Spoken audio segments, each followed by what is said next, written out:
No tere, Rainer! Tere, Irja!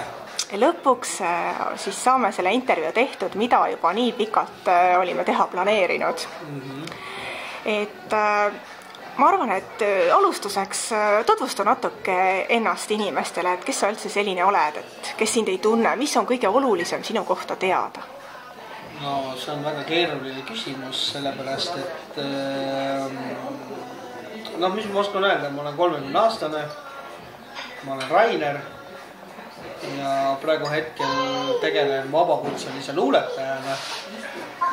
Olen kirjutanud siin mõningaid väga häid luuletusi ja praegu hetkel olen sellise toreda eestvõtmise nagu Võru autorite koondis üks eestvedajaid. Ehk VAK lühidalt. Ehk siis VAK, just nimelt VAK. Et seal VAKas on väga palju annekaid inimesi, et tervitakski siin vahel kõiki VAK-i inimesi. Aga Rainer, sa oled teinud ka muusikat ja sa oled lausa osalenud Superstaari saates, kui ma ei eksi. Olen. Et kuidas selle muusikaga on, et kas sa siiamaani kas sa praegu ka teed muusikat ja mis käsil on selles vallas? Tead, muusikaga on praegu hetkel natukene pahasti, sellepärast, et mul on mingi hääle vahelt mingisugune väike põletik, aga ja ma nüüd ei ole saanud päris pikalt muusikaga tegeleda, aga jaa, ma käin aktiivselt, käin karaoket laulmas ja kuulun ka Eesti ühtede paremate karaoketajate hulka. See tähendab seda, et minu üks hovidest on laulda karaoket ja seda selliste suurtel võistlustel, et siin alles mõned kuud tagasi sai lauldud Eesti karaoke meistrivõistluste finaalis, kus ma sain esikümnes ikka.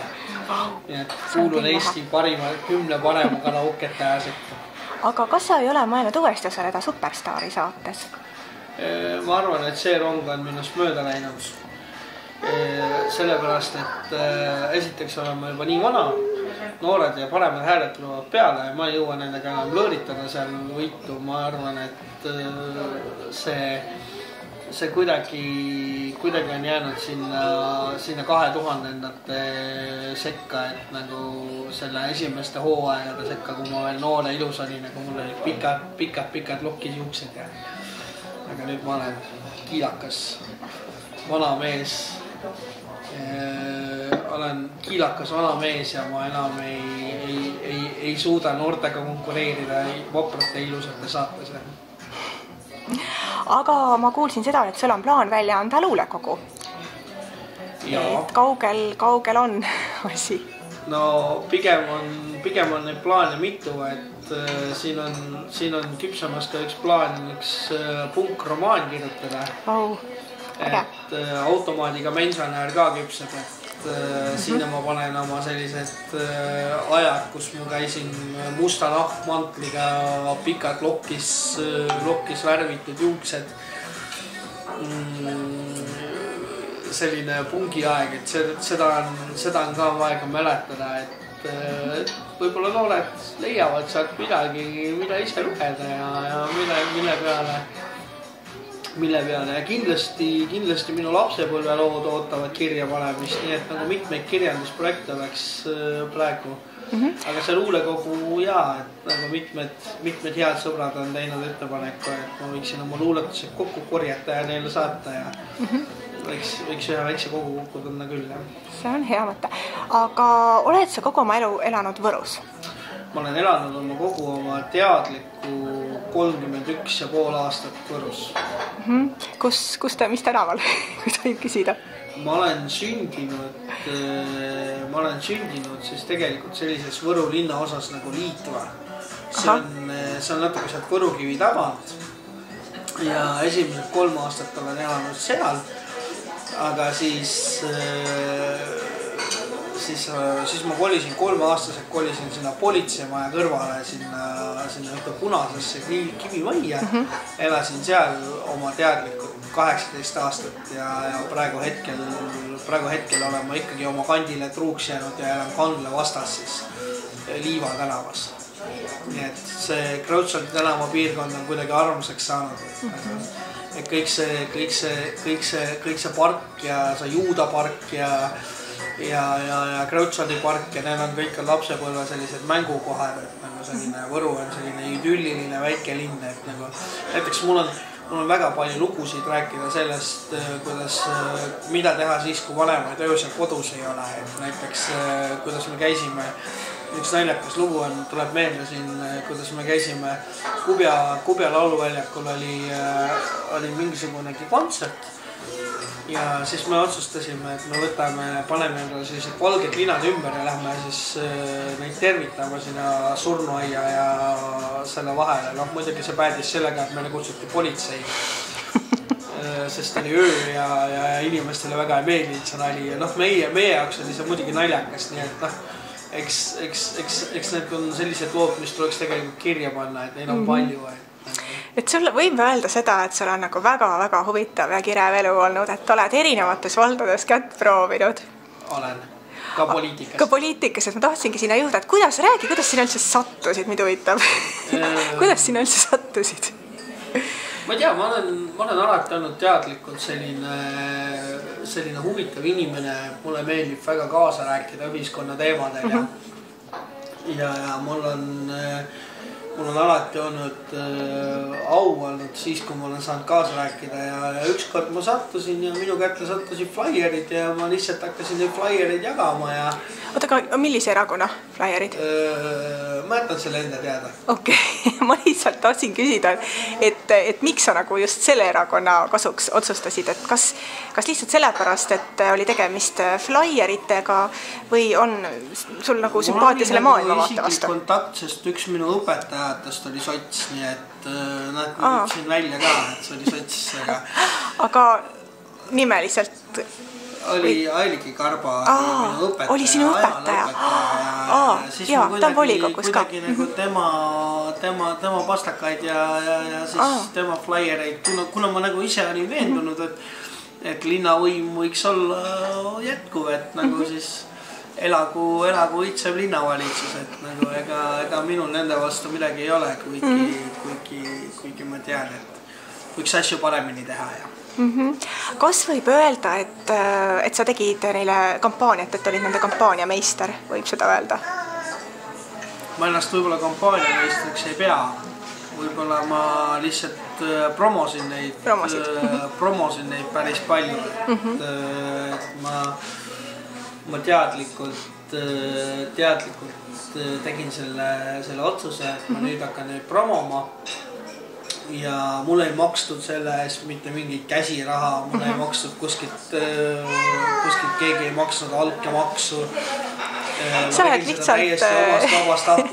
lihtsalt hea inimene. Võru linna poliitika saaks jalule seatud ja sellel hetkel see linnavõim tundus olevat selline, mis võiks jätkata, kuigi jah.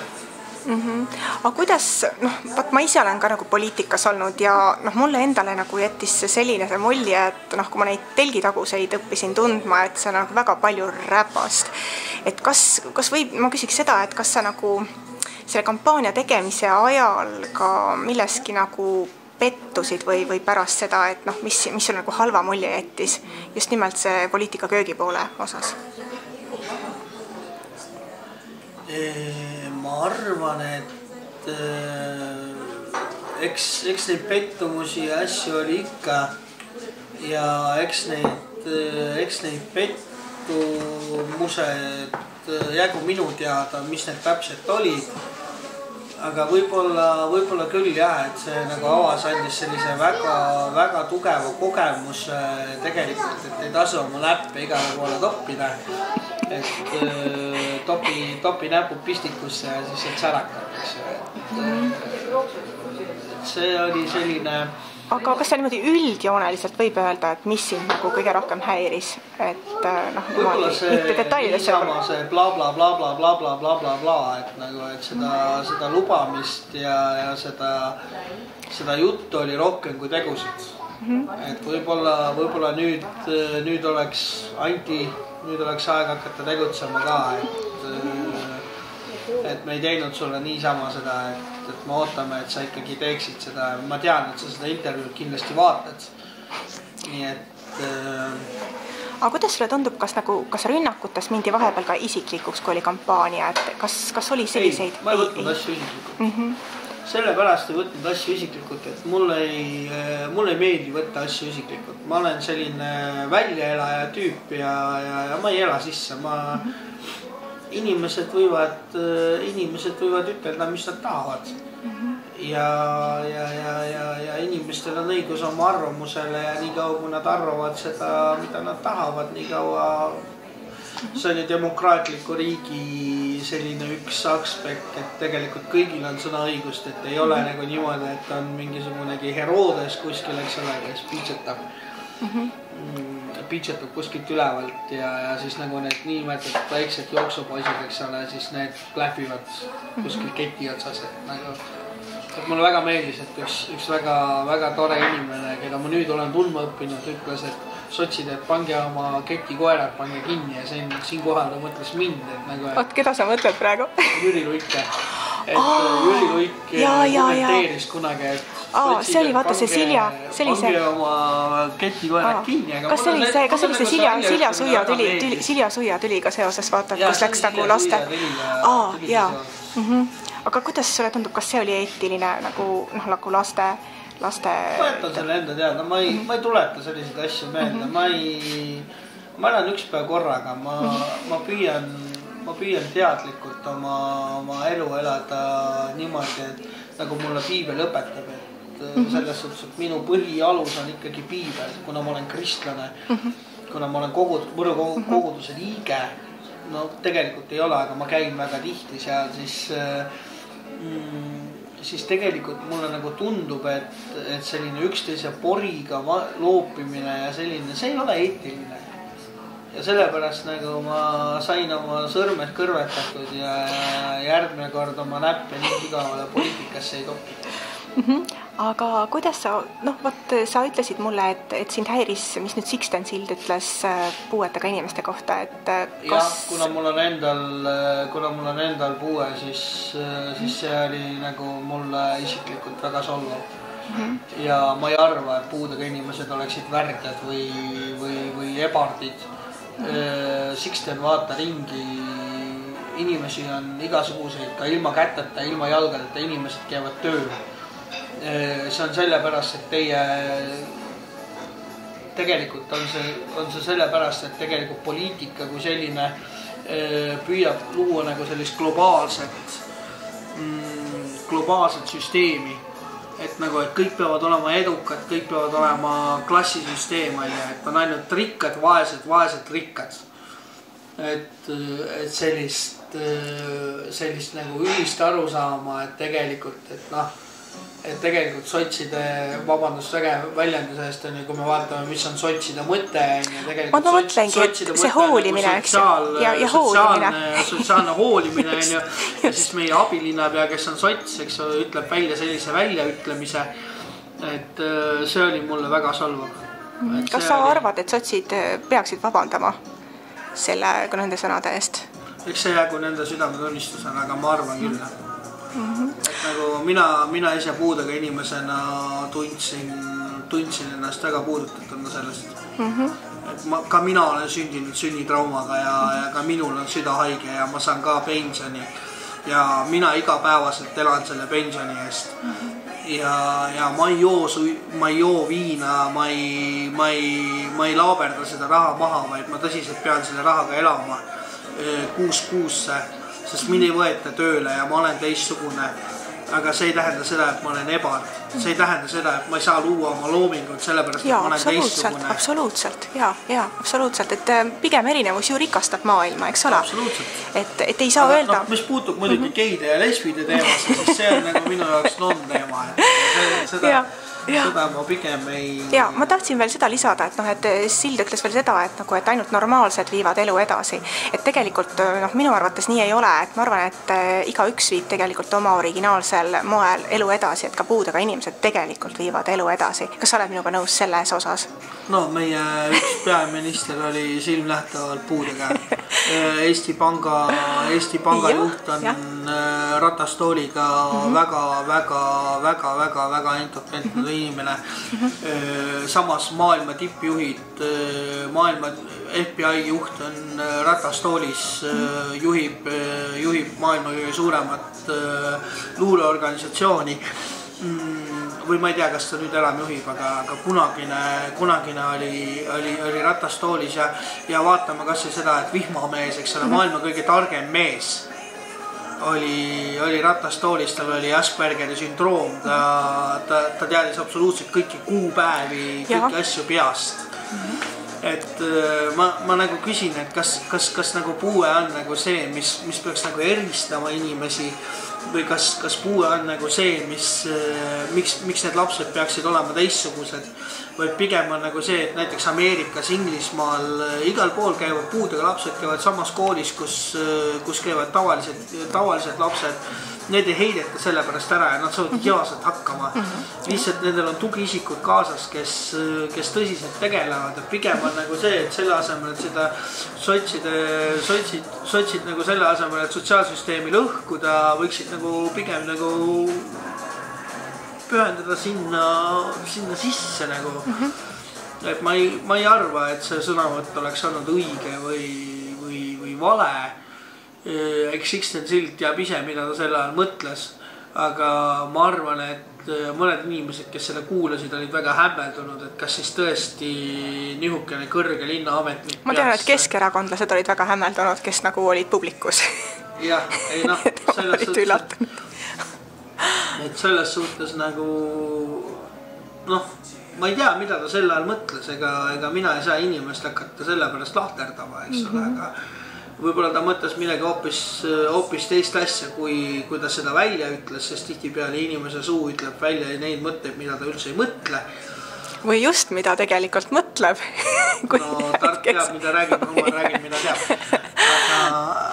Aga sellel hetkel on nagu lihtsalt see, et no palun vabandust, te olete linnaametnikud, te ei ole lasteaias. Nagu tulge mõistusele.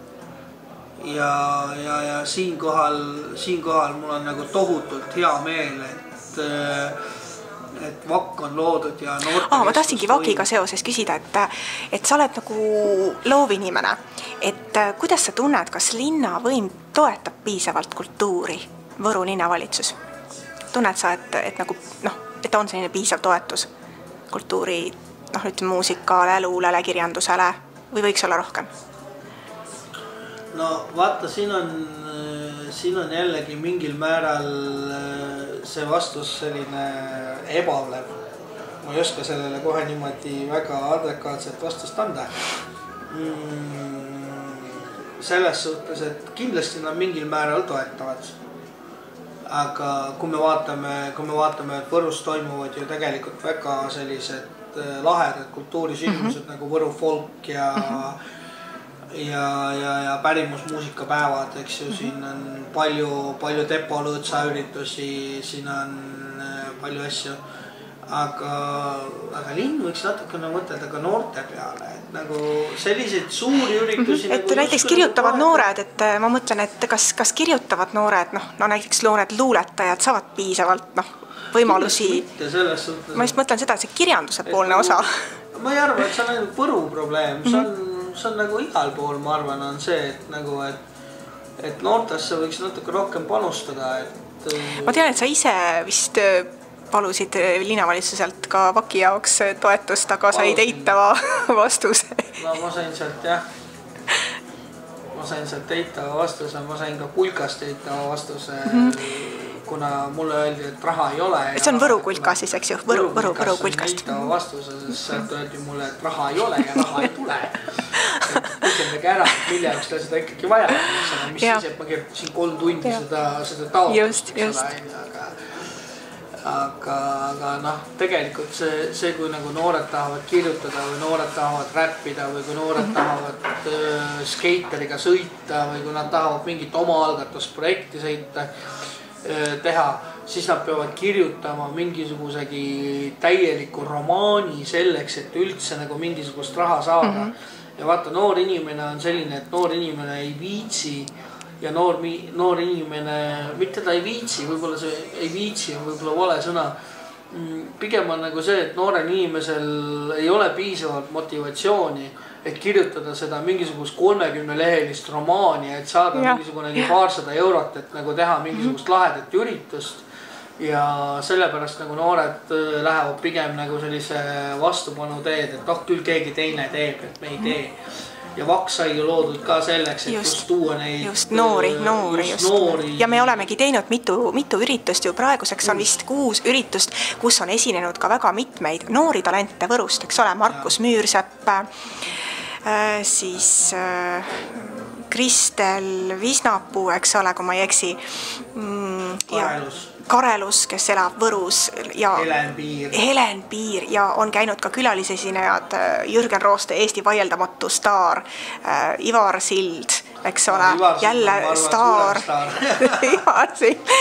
Ja tulemas on ju Arvo Uustalu, kes on Õhtulehe ajakirjanik tavaelus ja Tartust veel luuletajad, eks ju, Ameerika luuletaja. On tulemas Wimberg. Ja tulemas on Wimberg ja on lausa plaanitasandil on ju lausa sugu M, eks ole, etenduse toomine Võrru, et plaanid on nagu väga head, et selles mõttes, aga ma tahtsin tegelikult puudutada veel ühte väga olulist osa sinu elust, milleks on kirik. Et räägi mulle, kaua sa oled juba olnud kiriku liige ja mis sind sinna viis?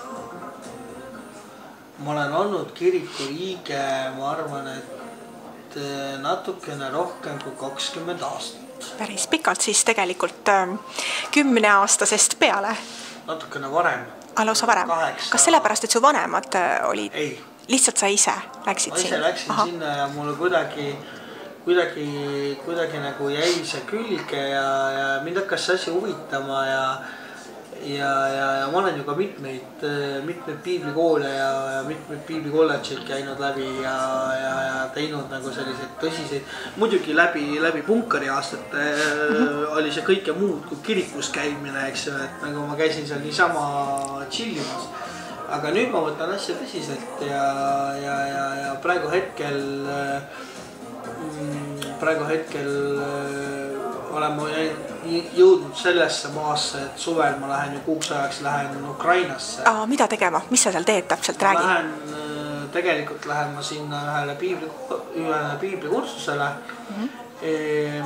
mis linna täpsemalt? Kiievisse. Nii et jälgige Facebooki, saate lahendaid pilte näha. Väga vahva. Aga ei, usu juures ma olen olnud üle 20 aasta nagu selles suhtes, et ma olen usku niimoodi oma tõusude ja mõõnadega, aga sa oled teinud vabatahtlikku tööd, kas sa võid üles lugeda, millistes riikides kõik? Ma olen teinud vabatahtlikku tööd Eestis, kindlasti väga palju Eestis. Ma olen teinud Tartus, Võrus, käinud igasugustel talgutel, teinud aga kindlasti ka Leedus, Lätis ma ka õppisin. Lätis olen teinud vabatahtlikku tööd Iisraelis, ehk siis Palestiina alal, Jordani läänekaldal. Mäletad, kunagi oli selline uudistesaade ja siis oli seal, et ja nüüd uudiseid Jordani läänekaldal. Et mina olin seal Jordani läänekaldal, et nagu seal Palestiina alal ja ma ei ole kunagi näinud toredamaid inimesi, kui on moslemid. Mul ei ole moslemite vastu näiteks midagi, et nagu ma elasin... Kuigi sa ise oled kristlane, eks ole? Jaa, ma elasin linnas, ma elasin Betlehemma linnas ja seal oli niimoodi, et minuga koos samal ajal elasid 20 000 moslemit. Ja ma võisin kõndida öösel ringi niimoodi, et mul oli vähem tõenäosus peksa saada või röövitud saada kui siin. Ja siis kindlasti Hispaania, Ukraina, Valgevene, Portugal mitte, eks ju? Portugal kahjuks mitte, kuigi Portugali mõte võib-olla isegi tekib, kui alla kirjutatud kunagi kaasa viitsivad võtta. Ja, kindlasti igal juhul. Aga lahe. Aga siis, mida ma sinu käest siis veel küsiksin? Kas sul endal on mõni huvitav mõte, mida sa tahaksid veel öelda, et ilmtingimata öelda? Ma tahan Võru noortele ütelda, et käige noortekeskuses. Ahah, ja. Noortekeskus mängib ka minu elus väga suurt rolli ja minu tiivad on just vabatahtliku teenistuses just noortekeskusest pärit. Et kui ei oleks olnud Tartu Lillemaja noortekeskuse noortetöötajaid, siis ma arvatavasti istuksin kuskil praegu võib-olla Pirol, jooksin õlut ja ei viitsiks midagi kirjutada või et nagu igatahes otsige endale tegevust, et ärge istuge niisama käed rüppes ja tulge luule õhtule. Ja tulge Stedingus, aga kas nüüd sind ennast on ka võimalik kuulda Stedingus nüüd lähikuudel kavatsed? Ma ei tea, siin plaani on, aga eks saata. Äkki esined kas Wimbergiga? Võid sa sellise lubaduse anda äkki? Ma ei julge anda seda lubadust, aga kõik on võimalik sellele. Aga no, Stedingus saab sind näha igal juhul. Stedingu õhtutel. Stedingu õhtutel võite tulla kallistama, tervitama ja kui linna peal näete, siis mulle väga meeldib kallistada, võite tulla juurde ja kallistada. Siis võib palli teha. Okei, Rainer, aga suur tänu selle intervjuu eest. Aitäh!